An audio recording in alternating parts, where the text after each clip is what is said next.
mbokk ñuy teewlu ci Sénégal 7 dal leen ak jàmm ci jotaay ji ñu am mbégte di ko sikk ak Serigne Modou Bousso Dieng sëñ bi ñu ngi lay nuyu.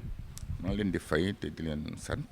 particulièrement aussi di leen gërëm ci liggéey bu rafet bi ngeen def ci màggal Touba gépp yaakaar naa ne dispositif bu am solo ngeen fi indi te liggéey bu rafet ngeen fi def ak coono bu bëri lépp ngir mbokki talibé yi mbokki sénégalais yi jot information bi fi xew ak ni mu fi xewee loolu lépp maa ngi leen ci gërëm di leen sant. màggal gi ñu waxtaanee ci màggal gi weesu na gan yi bëri woon nañu waaye aussi ku nekk Touba aussi gis ay jafe-jafe biir Touba même bu dee le président de la République joxe na ci def ay déclaration wax lu mu lim réalisation yu mu fi def yëpp waaye coono yaa ngi fi des ci dëkk bu mel ni Touba loolu noo ko gisee. waaw lim na fi lu bëri waaye loolu moom mooy li mu wax mais yéen tamit am na loo leen gis xam ngeen ne li ngeen gis c'est tout à fait le contraire soit li mu wax xëy na lépp matawul ni mu ko waxee wala soit li mu wax doyu fi ci dara ñaar yooyu mën na ci nekk benn mais réalité bi moo ngi fii kon ne gis na coono bi fii nit ñi daj côté social surtout dara rien je pense que dëkk boo xam ne dañ naan juróom-ñaari millions ngi nit dinañ fa daje te amul économie industrielle wala leneen lu xëyu nit ñi mën a xëy ngir yéene fa dara te du dërëm bu mu fi jàppale kenn wala ci lu mu fi defal ay nit wala lu mu fi indi ngir ñu jox ko néew yu doole yi def naa ne loolu lu ñëpp constaté la bu dul woon xëy na benn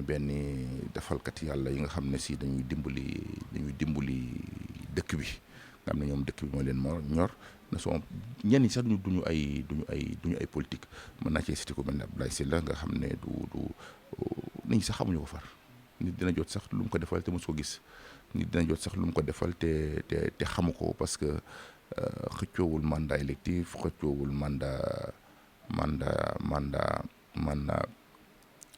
de nomination kenn xamu ko day dimbali nit ñi rek sauvé fi lu mat fukki junniy kër ak lu topp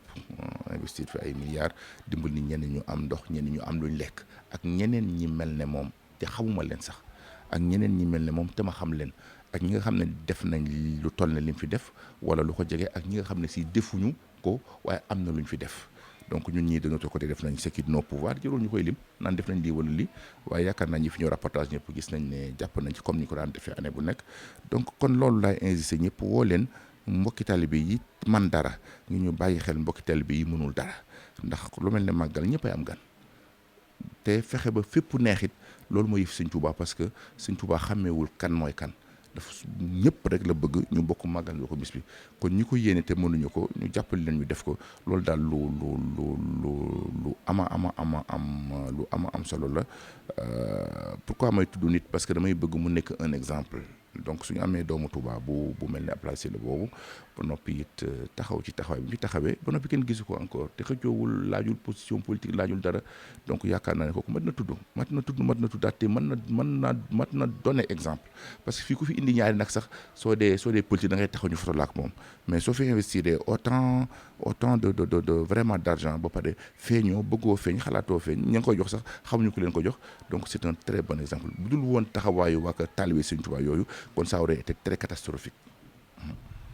seetlu aussi ci kër gi maanaam gan yi takku woon fi loolu macha allah loolu tamit yow noo ko dundee chaque année nii lay mel. waaw chaque année nii lay mel tàmm naa ko def naa yoon yu bëri rombante naag yéen ñu sax bu ñu accès duñ ma xàmmee parce que li ci ëpp solo mooy li ma wax rek màggal moom bu jotee ñëpp taalibe lañ Sëñ Tuubaa mooy sëñ bu mag bi comme ni ñu koy wooyee. donc moom bu màggalam gi jotee nga xam ne ku nekk ci ngay am li ngay rawanteeg sa morom su boobaa ñëpp ay taalibe la ñu doon kër keneen koo demoon it te mu bokk ci famille te mu bokk ci moom dëkk Touba it noonu rek lay demee kon moo tax noonu lañ ko dundee ak yéen ñëpp comme ni ñu ko vivre ensemble donc sant ci yàlla gërëm ko ci loolu coono bànneex la dund nañ ko ci daal defe naa ne taxaw nañ ci taxawaay bi ñu ci war a taxaw la ci des nag yàlla nangu Serigne Touba moom mooy Serigne Touba xam na ku nekkam ak lu ko kan defal te loolu moo ci ëppoon solo. sëñ bi ñu ñëwaat ci beneen aspect actualité bi suivre nga ko muy la nomination du premier ministre Amadou Ba première question bu ñu lay laaj mooy nomination boobu ban xalaat nga ci am. Amadou Ba que je connais bien bon pas bien peut-être relation pas bien mais je le connais moom laa gën a xam ci ñi ci des parce que au moins moom mos naa dem seet ko xam na ma moom xam na ma xam naa ko ok c'est un bon profil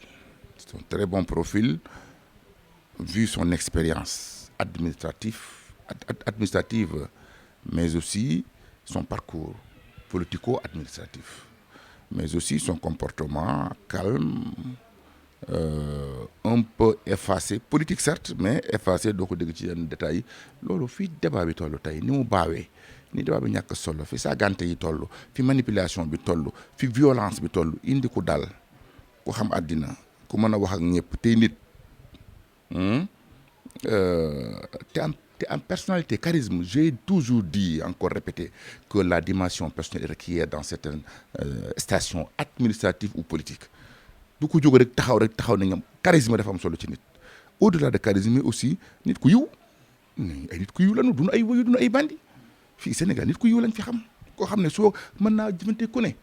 soxla wuñ fi koo xam ne si bu ñëwee li nga njëkk a xalaat mooy kii moom day déconné wala kii moom insulte la jaay wala day jaay fit koo fi kii kenn rek lu fi kenn fii koo fi gis rek laaj joor a fi maamam comme man mi wax ak yow wala sëñ Tuubaa mi fi jommal ñëpp wala keneen ak keneen koo fi gis rek mën na la ku fi ragal nekku fi mais yiwante lañ gën a defante j'imagine que Amadou nit ku yiw la yaakaar naa ko bon deux choses nag benn bi maa ngi koy moytuloo ne da ko bandum boobu moom yàqal na Macky Sall lu bëri donc na ko Amadou bàyyi xel te ñu ngi ko ci xaar aussi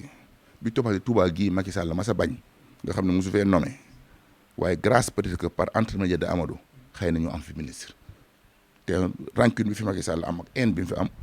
prions pour que Amadou du comme Macky mooy définir la politique nationale donc de tous les domaines tous les secteurs Amadou mooy exécuté peut-être en tant que premier ministre prions pour que Amadou soit un tampon ou jouer un très bon rôle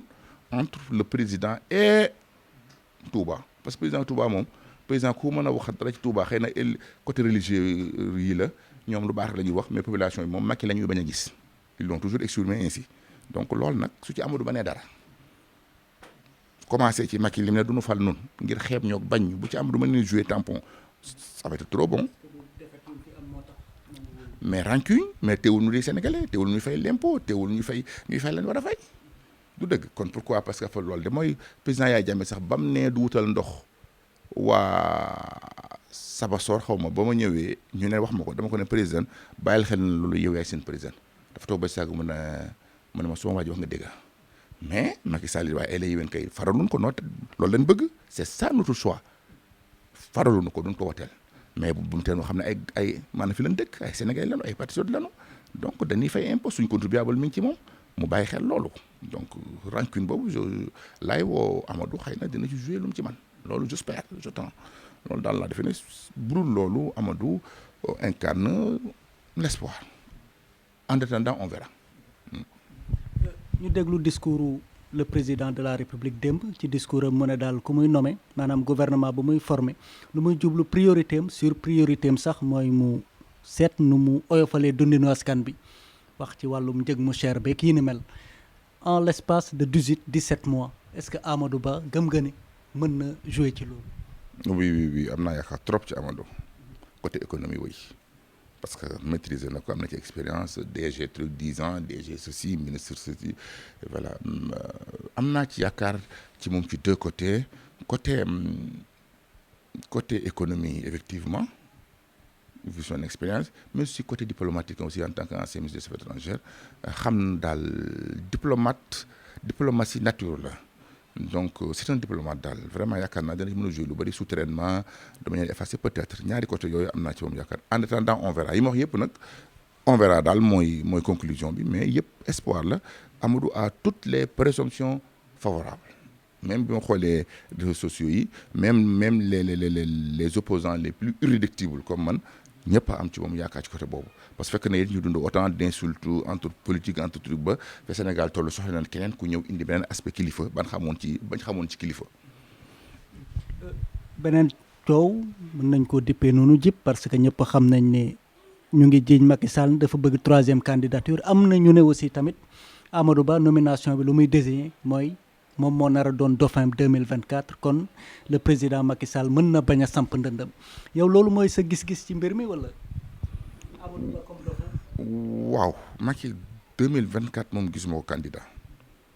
non vraiment non mbaa bokk je serai surpris encore mais Amadou tout dépend gestion bi Amadou fournir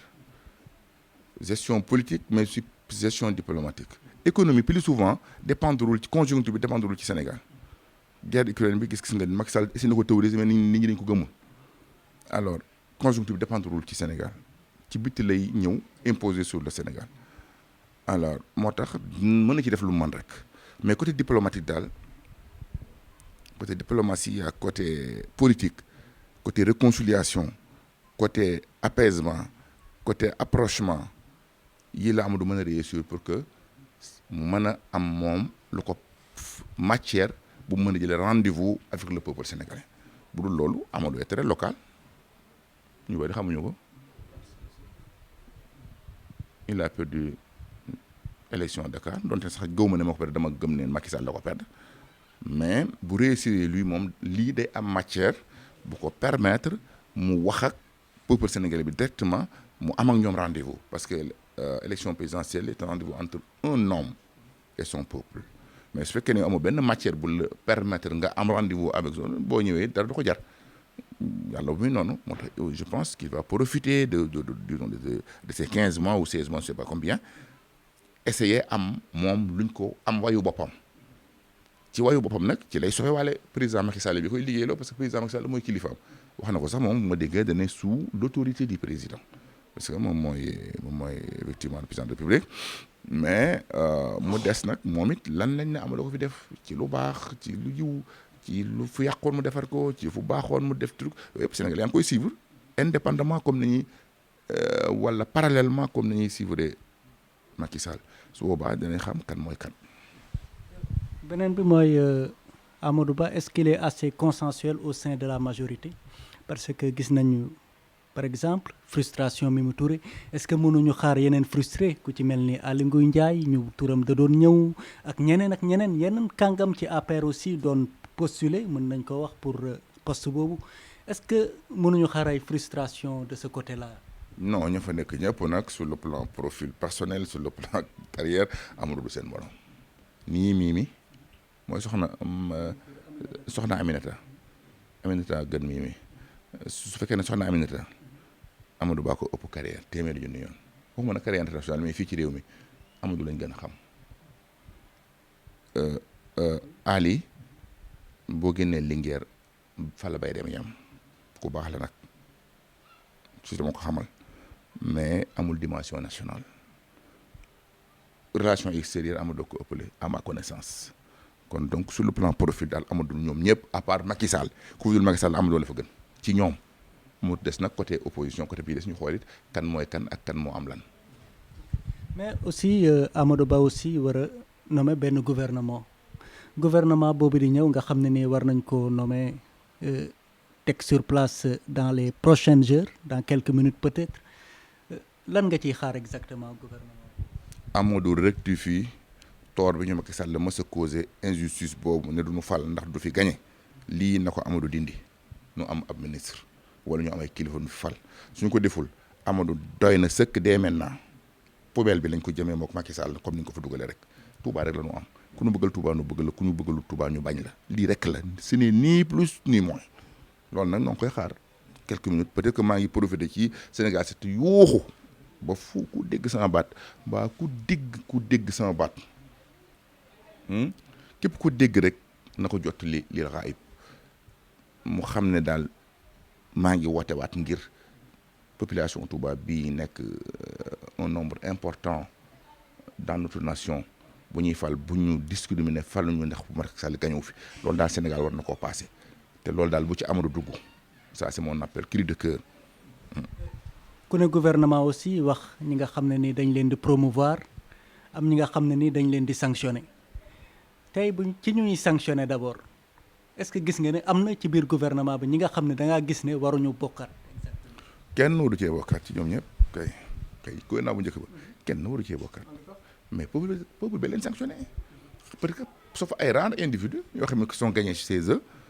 que wane nañu cette population locale au moins ak ñoom a ànd mais bu dul ñoom ñëpp la ñu war a sanctionné ils sont tous perdus parce que sanctionner d'abord goro président d'abord ci ñi ñuy perdre la bokk. président objectivement war na ko sanctionner parce que bu ko sanctionné wul moom kenn comme sanctionné amul xorom mais xam nga Macky Sall nag a été toujours démagogue de ses actions de ses trucs. Macky Sall n'a jamais cohérent mais gorom bi na ko sanctionné ba noppi. À partir de ce moment kenn comme su sanctionné waat ñu xam ne il fait la justice mais s'il épargne son goro son truc comme ni ñu koy waxee su boobaa leen nu fi defaat dañuy xam ne dictateur bi fi nekkoon fi nekkat rek. gis nga ne ñu am na ñu war a promouvoir des personnalités des figures plus méritantes au sein de l'APR au sein de Benno. au sein du peuple c'est tout. promotion ñu bañ koo def gouvernement politique quoi. gouvernement boo xam ne dañu naan ay Benno Bokk Yaakaar un gouvernement doit être un gouvernement du peuple. sëriñ si ñoom xanaa ñoom dañoo jàngul wala dañ fee bokkul wala ñoom daal dañ leen bëgg a yemale ci jullee néew rek dañ ci bëgg a yem déedéet yonente bi moo nekkoon le chef d'état yonente bi moo nekkoon président de la république yaa ngi dégg ba noppi mu def Madina asimatul muslimin boobu kat moo nekkoon rais rasulullahi sallallahu alayhi wa sallam al qaidul a'la lil quwati al musallaha allahumma salli wa sallim alayhi. donc pourquoi sëriñ si ñu def dañoo war a jullee néew rek sëriñ si dañoo jàng ci réew mi la ñu bokk waa léegi gouvernement bi xanaa au moins dina am ay religieux dina am ay soxna dina am catholique dina am ay jeunes donc yooyu yëpp ñu ngi koy xaar te yëpp mooy démocratie ni ñu jàngalee ni Montesquieu définir un état la constitution d'un état d'un gouvernement mooy toutes les sensibilités. donc sans exception mais soo bëggee exclure ñi je pense que Macky Sall dina rectifier loolu je pense que Amadou dina jéem ci loolu dara. toutes les sensibilités peut-être ouvert un gouvernement ouvert en partie à une partie de l'opposition benn opposition bi tamit dugg ci. je suis pour vraiment pour toute l'opposition même toute l'opposition. gouvernement d'union nationale. d'union nationale je serais très content de voir Sonko ministre pourquoi pas. J'aurais voulu que Khalifa Sall le ministre j'aurais voulu pas ñoom day seen politique wala déedéet pour Sénégal pour la République pour wane ne seen position seen bëgg Sénégal transcende na ay position de parti politique donc no sens boobu laa ko waxee pourquoi pas Thierno Alassane Sall revient pourquoi pas le nouveau jeune Nangam Fall aussi de même parce que moom tamit wane na ne am na ñu ko bëgg Sénégal am na ñu voté pour moom du dëgg donc sans dugguma ci ñi koy tenter diaboliser donc voilà bëgg naa loolu PDS am ay ministre nga xam ne Sénégal gouvernement bi nekk gouvernement du Sénégal gouvernement Sénégal warul nekk Benno Bokk Yaakaar parce que Benno Bokk Yaakaar rek représenté wuñu Sénégal warul nekk opposition parce que opposition kese représenté dafa nekk gouvernement boo xam ne ñëpp ko bokk ku ne gis ci sa bopp soo baa la ñu am stabilité bi ci war maa ngi leen di gërëm di leen sant. kàddu gu mujj gi. je vous remercie encore. jàmbaar ngeen ci liggéey bi seetlu naa leen ci liggéey bu baax ci màggal gi def ngeen ci liggéey bu rafet nag liggéey bu rafet man moom maa ngi leen di gërëm rek te di leen sant te di féeteeg yéen rek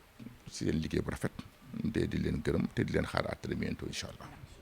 lépp loo xamante ne ni daal war nañu koo terale ay gan ñu ngi ñu koy terale xiifuñu maruñu defuñu dara waaw ñoo ngi koy gërëm nag di ko sant bu baax a baax dañ naan lu mu mën ren yàlla na mën déwén lu ko raw. man mi maay goroom bañalu ma dara lépp loo xamante ni nii lu ma soxla bu ma nee sëñ Modou nangam bala maa eggale defal na ma loolu te su ko neexoon nag mu bañ ko see fekk nag su ko neexoon mu daal ne doomam dong laay denc sama yoon nekkul si moom waaye nag defu ko nag nit ku baax la nag maa ngi koy ñaanal nag yàlla nañu dund ba nga xamante ne ni ku ko bëgg a gis ku nekk yàlla nañu dund ba nga xam ne ku ko bëgg a gis ku nekk boo ñaanul audience doo ko gis loolu nag laay ñaan rek si barke maamam maa ngi leen ñu nuyu di leen sant di leen gërëm sëñ Modou nag dañoo yàgg ak moom sëñ Modou doomam bii di Mariama ak sama doom ñoo maase ba ma ko xamee léegi mot na 15 ans ni ma ko xamee noonu laa ko xamee muy ànd ak sama jëkkër seq ak moom taraanga bu nekk si lu ñu nekk fekk si nañ si sëñ Modou bàyyi lu ñu dara si àdduna bàyyi lu ñu ko ni ma ko xamee noonu laa ko xamee ba jonte yàlla parce que su ma continuer sax dina am du ma mun wax parce que mënuma la wax ne sëñ Modou ni mu mel parce que nit ka dëkk ak moom moo ko xam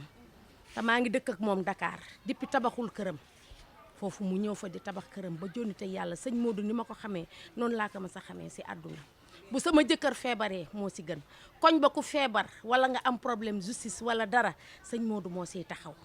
sëñ Modou dina joxe ba joxe loo xam ne war na ko teg si këram mu buub lépp joxe ko man loolu laa ko xamee mbaax laa ko xamee bernde defar ba mu baax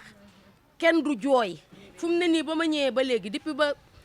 màggal gi desee 15 jours la commencé di màggal chaque jour mu rey juróomi xar dégg togg ñeent fukki ginaar chaque jour tey jii rey na juróom-ñetti xar ak ki béy ak ki ginaar yi ëpp na 50 ñun ba ñu ñëwee ba léegi kenn xiiful kenn marul du boisson du dara ñu ngi koy ñaanal yàlla suñu borom bi nag lu muy wut si màggal gi yàlla na ko yàlla may lépp lu muy def yàlla na wàcc si njabootam ñu ngi koy ñaan bu baax yàlla may ko gudd fan ak wér ak wérle jërë ngeen jëf. bis bi daal laay wax ñu ñaan yàlla fekki at yu baree bari di ñaanal sëñ Modou mii nga xam ne moom la ñëw si këram te sëñ Touba di maamam ñu ngi koy ñaanal at mu jot yàlla di ko gën a yokk ndax ku baax la macha allah su ñëwee dara du manqué sëñ Modou bëggul kenn xiif kenn mar gëléem yaa ngi nag yi ginaar yëpp a ngi nii ñiy jàng alxuraan yëpp ak si suuf ñu ngi koy ñaanal daal mu yokku ba yëkkat li mu bëgg a àgg yàlla àggal ko si barke sëñ Touba fonk na sëñ Touba ñu ngi koy ñaanal si barke maamam bii bés bii mu koy def at yi baree mu yokku ba yëkkat. ñu ne tamit ñu lay gërëm ma jël kàddu gi au nom de Sénégal 7 daal di lay gërëm parce que tamit dalal nga ñu dalal bu neex a neex wala vraiment jooyuñu dara xiifuñu maruñu famille bi ubbeeku nañu donc vraiment au nom de Sénégal 7 ñu ne tamit dañ lay remercier bu baax ci teranga bi nga xam ne ni defal nga ñu ko te mu doon tamit yaakaar nañ ko bu baax kóllëre bi nga xam ne dañ koy fas suñu diggante vraiment loolu je tenais au nom du directeur général au nom de madame Ndiaye au nom de toute l'équipe aussi ñu témoigner ko aux yeux de tout le monde kon ñu ngi lay gërëm bu baax di la sant sëñ bi jërëjëf